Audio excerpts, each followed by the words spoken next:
Don't tell anybody, but I smoked pot back then. Maybe you're perfect. I'm not. Never have been, probably never will be. I'm Paul McGowan, and thanks for watching. In our last episode, in the last one, I had taken you up to the point where Stan plopped down $500 cash on my living room table and said, hey, I want to buy 50% of your company. And I said, what company? And he goes, PS Audio, Paul and Stan Audio, you know, the one that's going to make those little boxes that you invented.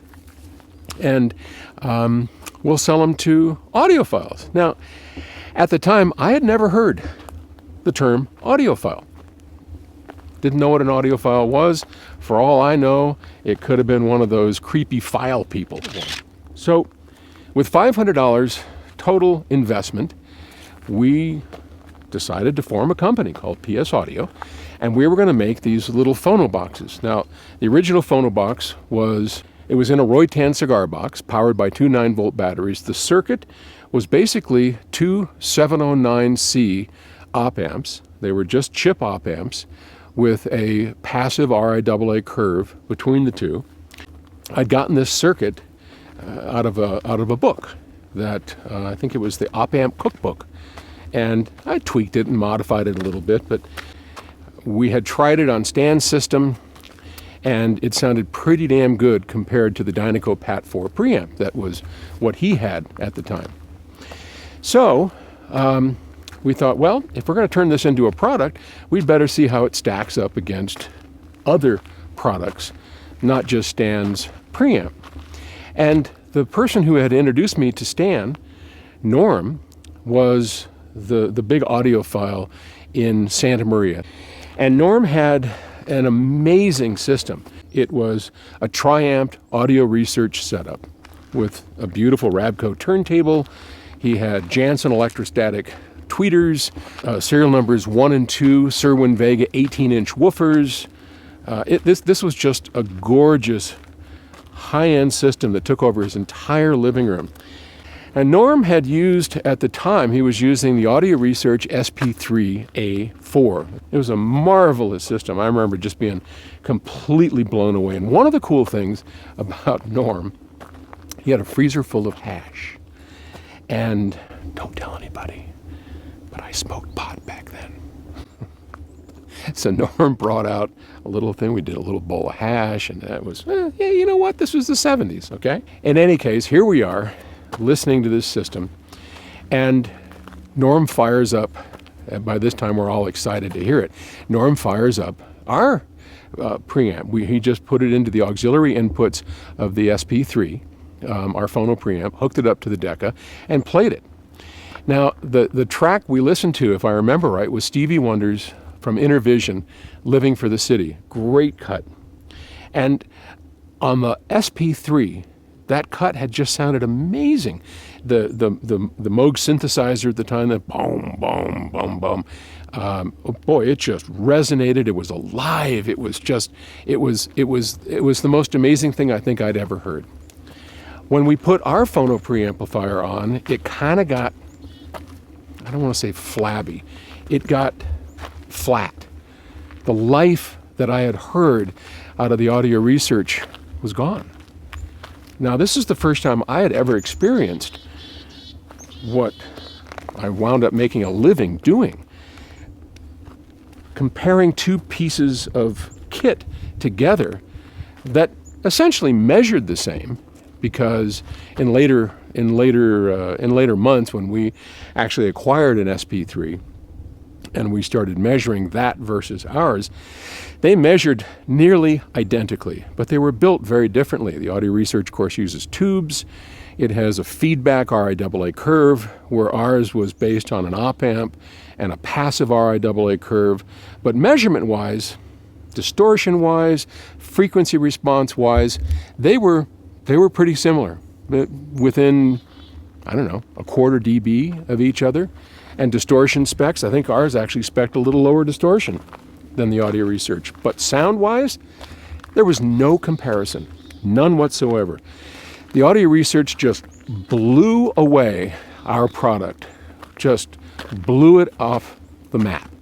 So from that point, we started a quest. Why? What made this happen? Oh, you know what? I'm going to go off the trail if I don't kill myself here. There's a cool little pond down here. And I think, let's see if I can do this. Yo! All right. No problem. Here we are. This is real nice and quiet down here. Oh, this is really pretty. Take a look. Can you see? This is really nice. Yep. Good stuff. Good stuff. So, over the course of the next year, Stan and I started learning how to design audio products to sound the way we wanted.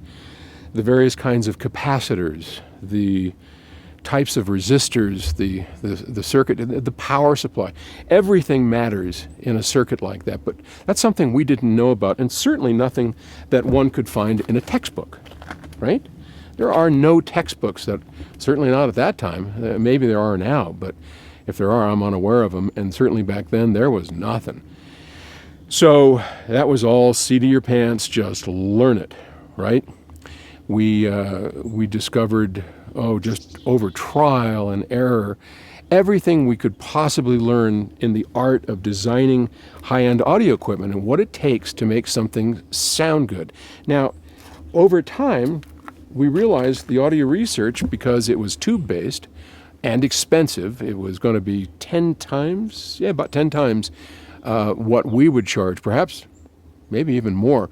Our eventual product was $59.95, $60, and I think in audio research back then, $600, $700, $800, perhaps more. So we knew we weren't going to get as good as that, but in the meantime, and it was tubes, right? So we had learned that tubes sound very different than solid state. Always have, they do today, and they did back then, most certainly. So we had found a solid state equivalent to the audio research, and we found this through Norm, and it was called a Quintessence. Now the Quintessence was a beautiful slick box. It wasn't cheap. And it too used 709 op amps. And they had a phono, well, of course everything was phono back then. There was no such thing as a CD or digital audio. This was in the 70s after all. And they sounded better than we did by a good margin. But we were closing in on it, and we had learned a lot. And at one point, we were almost ready to throw the towel in, because there was a sweetness that the Quintessence had that we just couldn't get. There was no way ours just still sounded a little transistory. And the chief engineer of the radio station that I had worked at, KXFM in Santa Maria at the time, Jim Mussel, had gone to an AES convention in, I believe, in New York at the time. And while he was there, he ran into the engineer at Quintessence. And he said, hey, some friends of mine are trying to build a competing preamp using the 709 op amp, and they just can't get it to sound as sweet as yours. Do you have any, what are you guys doing to the 709 that makes it sound so darn good that these guys have been able to get? And he laughed and he said, well, I'd be happy to share that secret with you, because it's not a secret. And he was very gracious and generous. And it turns out that the 709C op amp has a Class B output stage. Essentially, there's no current running through its output stage. Now, they use enough feedback. Normally, if you have an output stage with running Class B, which means that there's no idle current running through it, normally what you get is very obvious distortion called crossover notch distortion.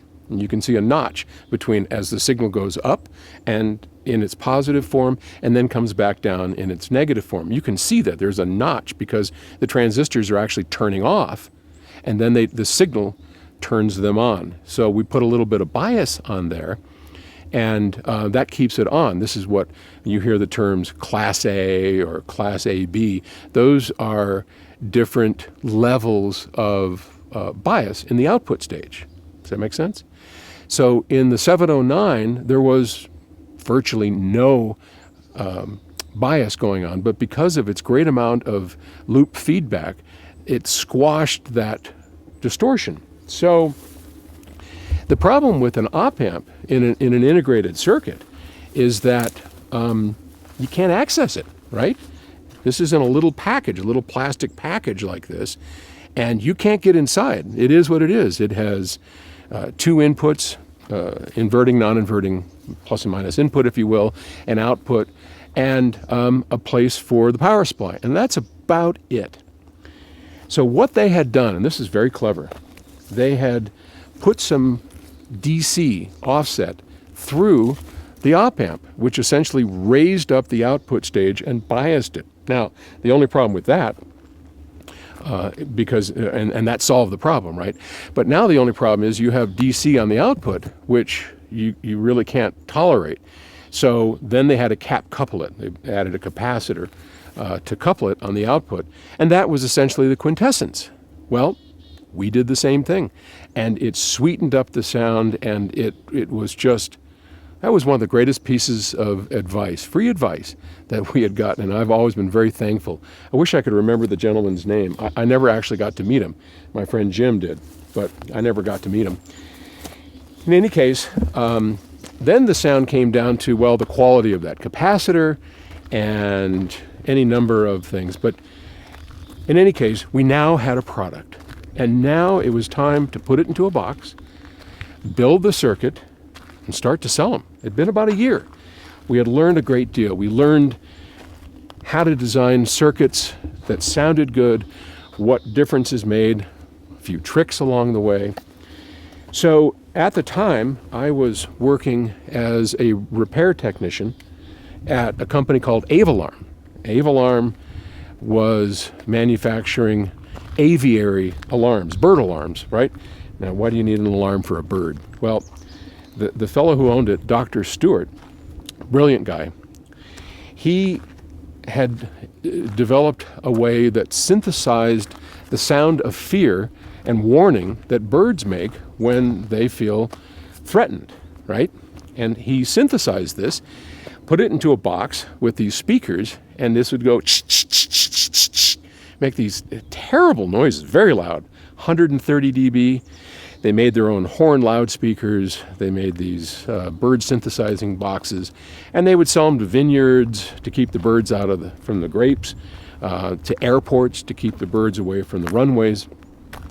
And when they broke, they came back, I would fix them. And our deal was that I would be their repair technician in exchange for free rent and use of all the machines at Avalarm. Because Avalarm did all of their own metal punching and silk screening and PC board manufacturing. They were a complete vertical integrated place. It was all done by hand. I mean, like when I say metal punching stuff, it was a kick press. If you're familiar with that, it's one hole at a time. You put the sheet in, you hit it, and you kick down, and it punches through, and you get one hole. And you go through, if you're going to make 100 products, you just go one hole, and you punch all 100 with that same hole, and then you set it up for the next hole, and you start punching that. It takes forever, but at least it made clean holes. It was something that we could do ourselves because we didn't have any money, none.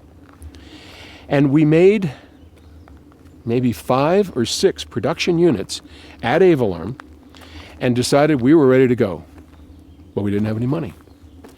So Stan came up with the idea of taking an ad out in one of the magazines, which at that time was called Audio.